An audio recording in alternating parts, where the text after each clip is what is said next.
Have you ever loved someone so much that the thought of losing them felt like the end of your world? I have. Our love wasn't a gentle flame, it was a wildfire. It was beautiful, all-consuming, and in the end it burned down everything we were and scarred everyone we knew. And the most tragic part? We were the ones holding the matches.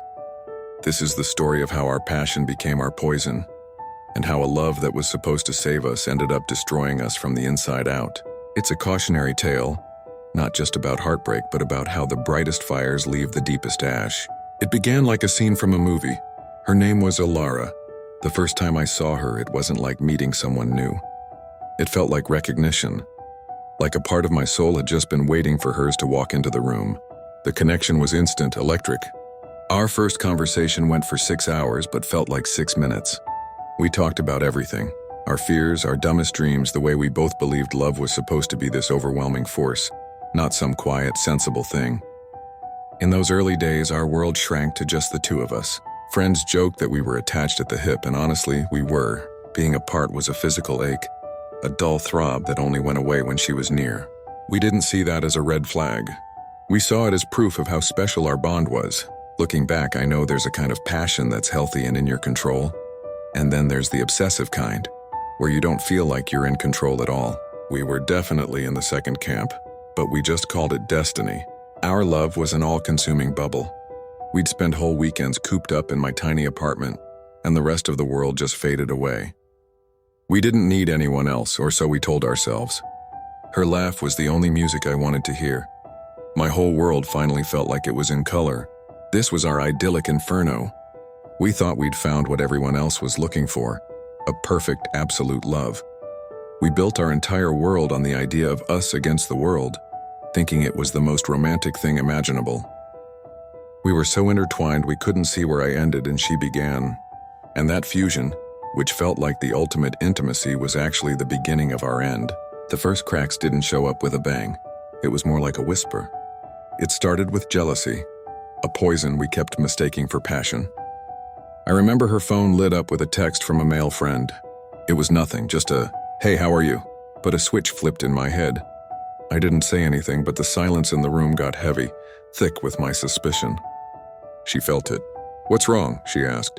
Instead of just admitting I was insecure, I let my pride talk for me. I got cold, deflected, and the argument that followed was our first really bitter one. It was never about the text. It was about my unspoken belief that I owned her attention. This became our pattern. A friendly chat with a barista, a wave to a neighbor. These weren't innocent anymore. They were tiny betrayals. We started auditing each other's lives. I'd find myself mentally tracking her interactions, and she'd grill me about who I had lunch with at work. Our talks turned into interrogations full of gotcha moments. Every question was a loyalty test. Our pride was just as bad as our jealousy. Neither of us could ever stand to be wrong. Arguments over nothing would blow up because backing down felt like surrendering. We were so focused on winning the battle, we didn't see we were losing the war. Our friends noticed. They started walking on eggshells around us, never sure what would set one of us off.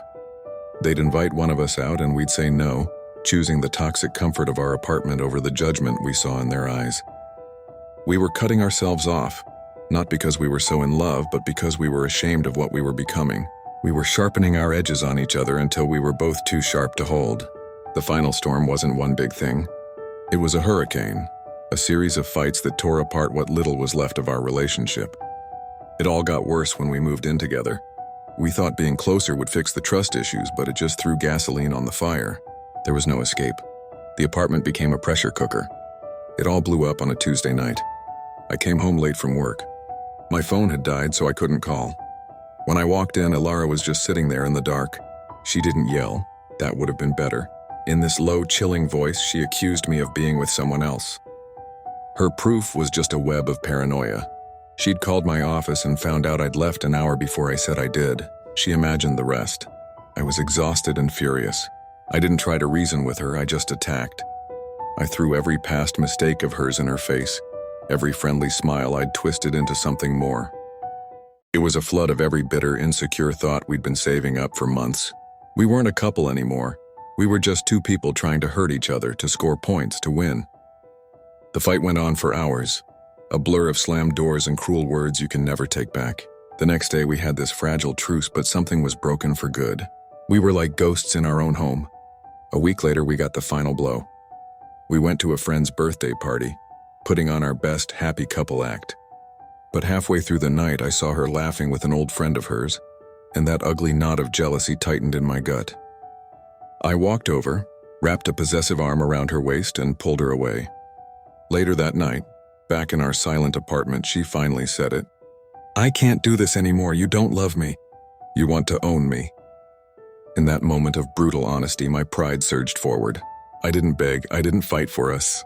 I just agreed. "Maybe you're right," I said, my voice cold as ice.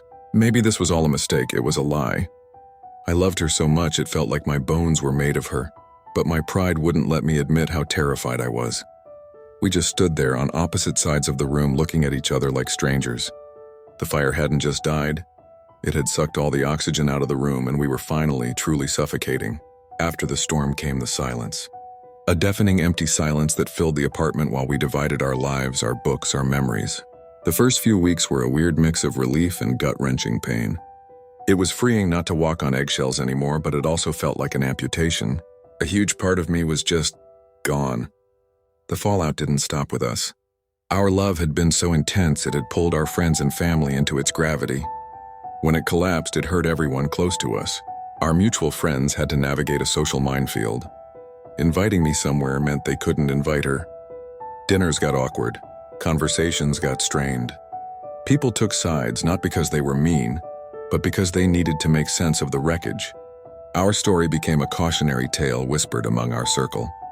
Did you hear about them? They were so intense. The epic romance we thought we were living was now just seen as a tragedy, a lesson in what not to do.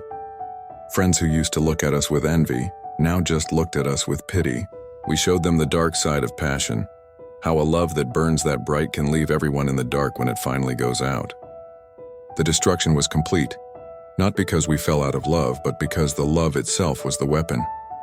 Looking back now years later, the pain isn't as sharp, but the scars are still there. It's taken a long time to understand what really happened. It wasn't love that destroyed us, it was our definition of it. We confused obsession with devotion, jealousy with passion, and control with care. Real love isn't about consuming another person. It's not about melting together until you don't know who you are anymore. It's about two whole people choosing to walk side by side, giving each other the space to be themselves. A healthy relationship helps you grow. Ours only knew how to shrink. We had to lose each other to find ourselves again. That journey back was long and painful. I had to unlearn so many toxic habits. I had to learn that being alone is so much better than being in a relationship that slowly eats away at your soul. And I had to accept that a love that feels like a constant war is never a war worth fighting. Our story is a painful one, but I'm sharing it for perspective. Passion is a powerful, beautiful thing, but fire needs air. If you try to hoard it, to keep it all for yourself, you'll suffocate it until there's nothing left but smoke and ash. We loved with a fire that should have kept us warm, but instead we let it burn everything to the ground. Now I want to hear from you. Have you ever been in a relationship that felt all-consuming? Where do you draw the line between intense passion and dangerous obsession? Share your thoughts in the comments. Your story might be the one someone else needs to hear to know they aren't alone. Thanks for listening.